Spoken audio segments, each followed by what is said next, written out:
Hey iconic viewers, வணக்கம் and welcome to our channel Icon. Social media use பண்ணுற நம்ம எல்லாருமே இந்த ஆல் ஐஸ் ஆன் ரஃபான்னு இருக்கிற இந்த ஒரு ஃபோட்டோவை இந்த வாரத்தில் ஒரு முறையாச்சும் கண்டிப்பாக கடந்து வந்திருப்போம். இந்தியாவை சேர்ந்த பல செலிபிரிட்டிஸ், நடிகர்கள், ஸ்போர்ட்ஸ் பர்சன்ஸ், பெரிய பெரிய பிஸ்னஸ் மேக்னெட்ஸ், உங்கள் ஃப்ரெண்ட், என் ஃப்ரெண்ட், குப்பன் சுப்பன்னு எல்லாருமே இதை போஸ்டாக போட்டு ஷேர் பண்ணியிருந்தாங்க. பலருக்கும் இது பாலஸ்தீனுக்கும் இஸ்ரேலுக்கும் இருக்கிற பிரச்சனையை சார்ந்ததுன்னு தெரிஞ்சிருக்கலாம். ஆனால் இந்த பிரச்சனை எங்கே தொடங்குச்சு? எல்லாரும் போஸ்ட் போட்டு ட்ரெண்ட் செய்கிற அளவுக்கு அப்படி ரஃபால என்ன நடந்துச்சு? இப்போ ரஃபாவோட நிலைமை என்ன? இந்த பிரச்சனைக்கு முடிவு எப்போ வரும்? இதைத்தான் இந்த வீடியோவில் நாம் பார்க்க போகிறோம். இந்த வீடியோ இஸ்ரேலோட இந்த கீழ்த்தரமான கொடூர இனப்படுகொலைக்கு முற்றிலும் எதிரான சமூக அக்கறை கொண்ட ஒரு ஊடகத்தின் குரல். இந்த சேனல் ஐகான்.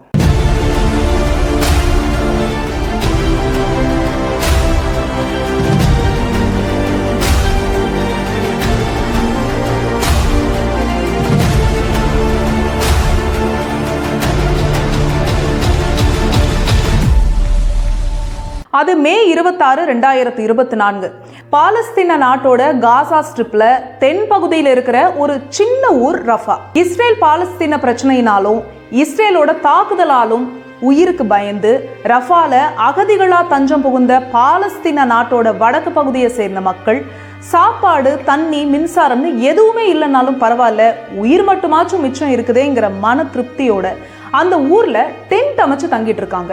இரவு ஆனதும் எல்லாரும் தூங்க ஆரம்பிக்கிறாங்க. ஆனா யாருமே எதிர்பார்க்காத நேரத்துல நள்ளிரவுல இஸ்ரேல் ரஃபா மேல குண்டு மழை பொழியுது.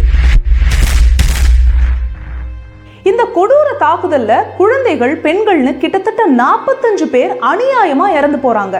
நாளைக்கு காலையில விடியலை பார்ப்போங்கிற நம்பிக்கையோட தூங்கின அந்த மக்கள்ல பல பேருக்கு அந்த இரவு கடைசி இரவா ஆயிடுச்சு. பல குழந்தைகள் அவங்களோட அப்பா அம்மாவை இழந்தாங்க. எத்தனையோ பெற்றோர்கள் அவங்களோட பிஞ்சு குழந்தைங்களை இழந்தாங்க. எத்தனையோ பேர் அவங்களோட சொந்த பந்தங்களை இழந்தாங்க. இஸ்ரேலோட இந்த அட்டாக் ஒரு மனித தன்மையற்ற செயல் மட்டும் இல்ல, இது ஒரு நம்பிக்கை துரோகம். எதை வச்சு இதை நம்பிக்கை துரோகம்னு சொல்றோம்? அப்படி இந்த ரெண்டு நாட்டுக்கும் நடுவுல என்ன பிரச்சனை? இந்த பிரச்சனைக்கு எது ஆரம்ப புள்ளி? வாங்க பார்க்கலாம். பாலஸ்தீன் அப்படிங்கிற ஒரு நாட்டில் இஸ்லாமியர்கள், யூதர்கள், கிறிஸ்தவர்கள்னு 3 மதத்தை சார்ந்தவங்க வாழ்ந்துட்டு வந்தாங்க. அதுல அதிகம் இருந்தது இஸ்லாமியர்கள், அவங்கள அடுத்து யூதர்கள். இந்த பாலஸ்தீன்ல தான் ஜெருசலேம் இருக்கு. இந்த 3 மதத்துக்கும் சம்பந்தமா அந்த இடம் கருதப்படுறதுனால அந்த இடம் எங்களுக்கு தாங்கிற ஒரு சின்ன சலசலப்பு 3 மதத்துக்குள்ளேயும் இருந்துட்டு இருந்துச்சு. இப்பதான் இந்தியாவை ஆக்கிரமிச்ச மாதிரியே பிரிட்டிஷ்காரங்க பாலஸ்தீனையும் ஆக்கிரமிக்கிறாங்க. அவங்க பாலஸ்தீனை ஆண்டுகிட்டு இருந்த நேரத்துல தான் 2 வேர்ல்டு வார் நடக்குது.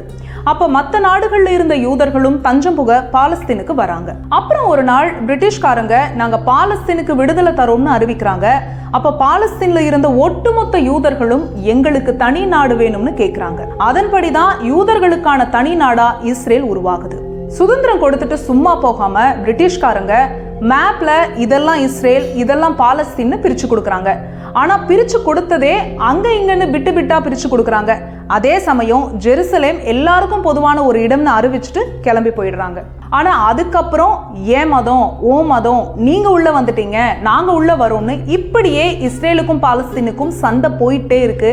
அதே சமயம் இஸ்ரேல் கொஞ்சம் கொஞ்சமா பாலஸ்தீன இடங்களையும் ஆக்கிரமிக்க ஆரம்பிக்கிறாங்க. இதை பார்க்குற பாலஸ்தீனை சுத்தி இருக்கிற அரபு நாடுகள் எல்லாம் சேர்ந்து இஸ்ரேல் மேல தாக்குதல் நடத்துறாங்க. ஆனா இஸ்ரேல் அந்த தாக்குதல் எல்லாம் முறியடிச்சு ஜெயிச்சிடுறாங்க. அதுக்கப்புறம் இந்த 2 நாடுகளுக்கும் நடுவுல பேச்சுவார்த்தை, மற்ற நாடுங்க எல்லாம் சேர்ந்து சமரச முயற்சி பண்றதுன்னு எல்லாம் நடக்குது. அப்பதான் பாலஸ்தீன நாட்டுல காசாங்கிற இடத்துல ஹமாஸ்ங்கிற ஒரு அமைப்பு உருவாகுது. அவங்க எங்களுக்கு இந்த பேச்சுவார்த்தை எல்லாம் செட் ஆகாது, அவங்க அடிச்சா நாங்களும் அடிப்போம்ங்கிற மைண்ட் செட்ல இருக்காங்க. இந்த நிலையில பாலஸ்தீனுக்கும் இல்ல இஸ்ரேலுக்கும் இல்ல, இது எல்லாருக்கும் பொதுவான இடம்னு சொல்லப்பட்ட ஜெருசலேம்ல இருக்கிற அல் அக்ஸாங்கிற ஒரு பெரிய மசூதி இருக்கு. இஸ்லாமியர்களின் புனித ஸ்தலங்களா இருக்கிற மெக்கா, மதீனாக்கு அடுத்து இந்த அல் அக்ஸா மிக முக்கியமான புனித ஸ்தலமா இருக்கு. ஆனா அதே இடத்துல முன்னாடி யூதர்கள் வழிபட்ட ஒரு கோவில் இருந்ததாகவும் அதனால இந்த இடம் எங்களுக்கு தான் சொந்தம்னும் இஸ்ரேல் ஒரு பக்கம் பிரச்சனை பண்ணிட்டு இருக்காங்க. இந்த நிலையில 3 வருஷங்களுக்கு முன்னாடி ரம்ஜான் தொழுக சமயத்துல பாலஸ்தீன மக்கள் தொழுதுட்டு இருக்கும் போது அந்த மசூதிக்கு உள்ள போற இஸ்ரேல் போலீஸ் பாலஸ்தீனர்களை குறிப்பிட்ட பகுதியிலிருந்து போக சொல்லி கோர்ட் சொல்லியும் இவங்க போகாம கலவரம் பண்ண கல்லெல்லாம் இந்த மசூதியில அடுக்கி வச்சிருக்காங்க, அதை ரைட் பண்ண வந்தோம்னு சொல்றாங்க. அதுக்கு பாலஸ்தீனர்கள் நாங்க ஏன் மசூதிக்கு உள்ள கல்லெல்லாம் கொண்டு வர போறோம்னு சொல்றாங்க. இந்த விஷயத்தை கேள்விப்படுற காசால இருக்கிற ஹமாஸ் அமைப்பினர் இஸ்ரேலுக்கு வார்னிங் ஒண்ணு கொடுக்கறாங்க. ஒழுங்கா அந்த மசூதியிலிருந்து வெளியே வா, இல்லனா இஸ்ரேல் மேல நாங்க தாக்குதல் நடத்துவோம்னு.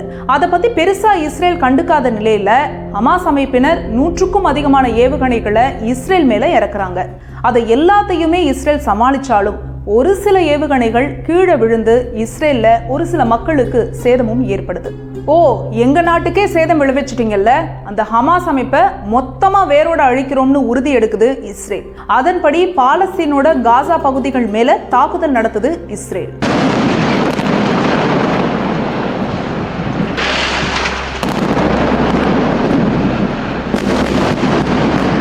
காசாங்கிறத காசா ஸ்ட்ரிப்னு சொல்லுவாங்க. ஏன்னா மேப்ல பாத்தீங்கன்னா ஒரு சின்ன கோடு மாதிரி இருக்கும். இந்த ஒரு சின்ன இடத்துல இஸ்ரேல்ங்கிற ஒரு பெரிய நாடு தொடர்ந்து தாக்குதலை நடத்திக்கிட்டே இருக்காங்க. பெரிய பெரிய நாடுகளான யூஎஸ், யூகே, பிரான்ஸ் போன்ற நாடுகளும் ஆமா ஹமாஸ்ங்கிறது பயங்கரவாத இயக்கம், அதை அடியோட அழிச்சாகணும்னு இஸ்ரேலுக்கு சப்போர்ட் பண்றாங்க. சப்போர்ட் பண்றது மட்டும் இல்லாம இந்த தாக்குதல்களுக்கு இஸ்ரேலுக்கு ஆயுதங்களையும் சப்ளை பண்றாங்க. இப்படியே போயிட்டு இருக்க இஸ்ரேல் ஒரு நாள் நாங்க ஹமாஸ் அமைப்பினரை மொத்தமா அழிக்க போறோம்னு சொல்லி காசாக்கு உள்ளேயே வர ஆரம்பிக்கிறாங்க. அப்ப அவங்க பாலஸ்தீன மக்கள் கிட்ட எங்க டார்கெட் ஹமாஸ் தான், அதனால பொதுமக்கள் நீங்க எல்லாம் காசாங்கிற இந்த காசா ஸ்ட்ரிப்போட வடக்கு பகுதிகளை விட்டு தென் பகுதிக்கு போங்க, நாங்க இங்க காசால அட்டாக் நடத்தி ஹமாஸ் அழிக்கிறோம்னு சொல்றாங்க. பாலஸ்தீன பொதுமக்கள் இஸ்ரேலை நம்பி அவங்க இருக்கிற காசாலேருந்து இடம்பெயர்ந்து கொஞ்சமா தெற்கு பக்கமா நகர்ந்து வடக்குக்கும் தெற்குக்கும் நடுவுல போய் செட்டில் ஆகுறாங்க. ஆனா கொஞ்ச நாள்லயே இஸ்ரேல் நாங்க வடக்கு பகுதியெல்லாம் பார்த்துட்டோம், எங்களால ஹமாஸை முழுசா அழிக்க முடியல, அதனால இப்ப நாங்க நடு பகுதிகளுக்கு வரோம்னு, அதனால நீங்க எல்லாம் இன்னும் தள்ளி தென் பகுதிக்கு போங்கன்னு சொல்றாங்க. அதையும் நம்பி பாலஸ்தீன பொதுமக்கள் இன்னும் கொஞ்சம் தள்ளி தென் பகுதிகளுக்கு இடம்பெயர்றாங்க. ஓரளவுக்கு மேல தென் திசையை நோக்கி போக முடியாது. ஏன்னா அங்க எகிப்துங்கிற வேற ஒரு நாடு இருக்கு. அந்த எகிப்துங்கிற நாடு என்ன பண்ணுது, உங்க பிரச்சனையில எங்க நாட்டுக்குள்ள வராதிங்கன்னு தங்களோட பார்டரை சுத்தி பெரிய பெரிய மதில் சுவர்களை எழுப்பி அதை தாண்டி யாரும் உள்ள வந்துடக்கூடாதுன்னு கரண்ட் கம்பி வேலிகளை அமைக்கிறாங்க. இந்த நாடுகள் போடுற சண்டையினால தங்களோட சொந்த நாட்டிலேயே அகதிகளா ஆகிற பாலஸ்தீன மக்கள் கடைசியா வந்து சேர்ற இடம் தான் காசா ஸ்ட்ரிப்போட தென் பகுதியில இருக்கக்கூடிய ரஃபாங்கிற இடம். அங்க போகிற அவங்க அங்க டென்ட்டுகளை அமைச்சு தங்கிட்டு இருக்காங்க. சரியான சாப்பாடு இல்ல, கரண்ட் இல்ல, மனுஷன் வாழ்றதுக்கு தேவையான அடிப்படை வசதிகள் கூட இல்லாத நிலைமை. இதை பார்த்த உலக நாடுகள் அங்க வாழ்ற பாலஸ்தீன மக்களுக்கு உணவு, மருந்து போன்ற பொருட்களை ட்ரக் மூலமா அனுப்புறாங்க. ஆனா இஸ்ரேல் ராணுவத்தை விடுங்க, இஸ்ரேல் பொதுமக்களே மத சண்டை, இட சண்டை காரணமா அந்த ட்ரக்குகளை சூறையாடி அதுல இருக்கிற பொருட்களை எல்லாம் கொட்டி நாசம் பண்றாங்க. இந்த நிலையில கொஞ்ச நாள் முன்னாடி ரஃபால தான் ஹமாஸ் அமைப்பினர் இருப்பாங்க, அதனால நாங்க அங்கேயும் தாக்குதல் நடத்தி தேட போறோம்னு இஸ்ரேல் சொல்றாங்க. இதுக்கு பதில் சொல்ற யுஎஸ் அதிபர் ஜோ பைடன், அப்படி ஒருவேளை இஸ்ரேல் ரஃபாக்கு உள்ள நுழைஞ்சாலோ தாக்குதல் நடத்தினாலோ அதனால பாலஸ்தீன பொதுமக்களுக்கு ஏதும் ப்ராப்ளம் ஆனாலோ நாங்க இஸ்ரேலுக்கு கொடுக்கிற சப்போர்ட்டை மொத்தமா ஸ்டாப் பண்ணிடுவோம், ஆயுதங்கள் சப்ளை பண்றதையும் நிறுத்துவோம்னு சொல்றாரு. அதனால இஸ்ரேலும் சரி ரஃபா ஒரு சேஃப் ஜோன், அங்க நாங்க எந்த தாக்குதலும் நடத்த மாட்டோம்னு சொல்றாங்க. அதை முழுசா நம்புற பாலஸ்தீன மக்கள், காசா ஸ்ட்ரிப்போட வடக்கு மற்றும் நடுப்பகுதியில இருக்கிற மக்கள் கூட ரஃபா சேஃப் ஜோன்னு இஸ்ரேலே சொல்லிடுச்சு, சோ அங்க எந்த தாக்குதலும் பண்ண மாட்டாங்கன்னு குடும்பம் குடும்பமா இடம்பெயர்ந்து ரஃபால தஞ்சம் புகுந்து டென்ட் போட்டு வாழ ஆரம்பிக்கிறாங்க. இப்பதான் நான் ஆரம்பத்துல சொன்ன அந்த விஷயம் நடக்குது. மே 26, 2024 நள்ளிரவு, நாளைக்கு காலையில விடியலை பார்ப்போங்கிற நம்பிக்கையோட ரஃபால தாக்குதல் நடத்த மாட்டோம்னு இஸ்ரேல் சொன்ன அந்த வார்த்தை மேல உள்ள நம்பிக்கையில தூங்கின அப்பாவி மக்கள் மேல ரஃபால இஸ்ரேல் அதோட தாக்குதலை நடத்துது. சரமாரியா குண்டு மழை பொழியுது. அதுல பெண்கள், குழந்தைகள்னு கிட்டத்தட்ட 45 பேர் உடல் சிதறி, உடல் கருகி அநியாயமா இறந்து போறாங்க. இப்ப தெரியுதா, இஸ்ரேலோட இந்த அட்டாக் ஒரு மனித தன்மையற்ற செயல் மட்டும் இல்ல, இது ஒரு நம்பிக்கை துரோகம்னு ஏன் சொன்னேன்னு. ஏண்டா இப்படி பண்ணீங்கன்னு கேட்டா இஸ்ரேல் சொன்ன விளக்கம் என்ன தெரியுமா? ஹமாஸ் அமைப்பை சேர்ந்த 2 முக்கியமான தலைவர்கள் இங்க ரஃபால மக்களோடு மக்களா கலந்துருக்காங்க, அவங்கள அழிக்கத்தான் குண்டு போட்டோம், இருந்தாலும் அது என்னன்னு விசாரிச்சுட்டு பதில் சொல்றோம்னு சொல்றாங்க. இந்த அட்டாக் மே 26ஆம் தேதி நடக்குது. அத்தனை அப்பாவி உயிர்கள் பறிபோகுது. உலகமே அதை பத்தி தான் பேசிட்டு இருக்கு. உலகமே அதுக்கு கண்டனம் தெரிவிச்சிட்டு இருக்கு. இருந்தாலும் கொஞ்சம் கூட மனசாட்சியே இல்லாம 2 நாள் கழிச்சு அதே ரஃபா பகுதியில திரும்ப ஒரு தாக்குதலை நடத்துது இஸ்ரேல். இஸ்ரேல் ரஃபால தாக்குதல் நடத்தினா நாங்க எங்க சப்போர்ட்டை மொத்தமா நிறுத்திடுவோம், ஆயுதங்கள் சப்ளை பண்ண மாட்டோம்னு சொன்ன அமெரிக்கா நிஜமாவே அதை செஞ்சிடுவாங்க. அமெரிக்கா சப்போர்ட் பண்றதை நிறுத்திட்டா அது கூடவே இஸ்ரேலுக்கு சப்போர்ட் பண்ற மற்ற நாடுகளும் சப்போர்ட் பண்றதை நிறுத்த வாய்ப்பு இருக்கு. இப்படி எல்லாரும் சப்போர்ட் பண்றதை விட்டுட்டா இஸ்ரேல்னால தன்னிச்சையா இப்படி தாக்குதல் எல்லாம் நடத்த முடியாது. இந்த தாக்குதல்கள் எல்லாம் இல்லாம போகும், அப்பாவி உயிர்கள் அநியாயமா பறிபோகாதுன்னு நாமெல்லாம் நினைச்சிட்டு இருந்தப்ப ஒரு ட்விஸ்டா அமெரிக்கா இது மாதிரி எல்லாம் பண்ணா நாங்க இஸ்ரேலுக்கு சப்போர்ட் பண்ண மாட்டோம்னு ஒரு வரமுறை சொல்லியிருந்தோம். அந்த வரமுறையை இன்னும் இஸ்ரேல் தாண்டல, அதனால நாங்க எங்க சப்போர்ட்டை நிறுத்த மாட்டோம்னு சொல்லியிருக்கு. அமெரிக்காவோட இந்த பதில்னால இந்த பிரச்சனை முடிஞ்சிடும், இனிமே அங்க பாலஸ்தீன்ல அப்பாவி உயிர் ஒண்ணு கூட போகாதுங்கிற கனவு சுக்கு நூறா உடைஞ்சு போச்சு. உங்களுக்கு பிடிக்காத மதத்துல பிறந்த ஒரே காரணத்துக்காகவும் பாலஸ்தீன்கிற அந்த நாட்டுல வாழ்ந்த ஒரே காரணத்துக்காகவும் அப்பாவி உயிர்கள் இறக்கணுமா? மதங்கிறது ஒரு மனுஷனை நல்வழிப்படுத்துறதுக்கும் வாழ்க்கையில ஒரு சில நெறிமுறைகளை கடைபிடிக்கவும் தானே.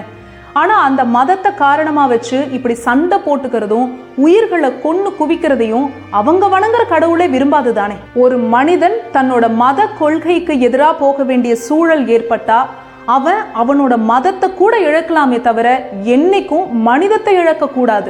சோஷியல் மீடியால all eyes on Rafah, save Palestine மாதிரியான போஸ்டர் ஷேர் பண்றதுனாலையும் இந்த மாதிரி அந்த அநீதியை வெளிச்சம் போட்டு காட்டுற வீடியோக்கள்னாலையும் என்ன பெருசா ஆயிட போகுதுன்னு நினைக்காம இப்படி சாதிய காரணம் காட்டியும் மதத்தை காரணம் காட்டியும் இனத்தை காரணம் காட்டியும் அப்பாவி மக்களுக்கு எதிராக நடக்கிற எந்த அநீதிக்கு எதிராகவும் சக மனுஷனா நாம குரல் கொடுத்துக்கிட்டே இருந்தா கண்டிப்பா ஒரு நாள் மாற்றம் வந்தே தீரும். அந்த மாற்றம் இந்த பாலஸ்தீன மக்களுக்கான மாற்றத்திலிருந்தே தொடங்கணும்னு உலகத்துல இருக்கிற எல்லா மத கடவுள்கள்கிட்டையும் வேண்டிப்போம்.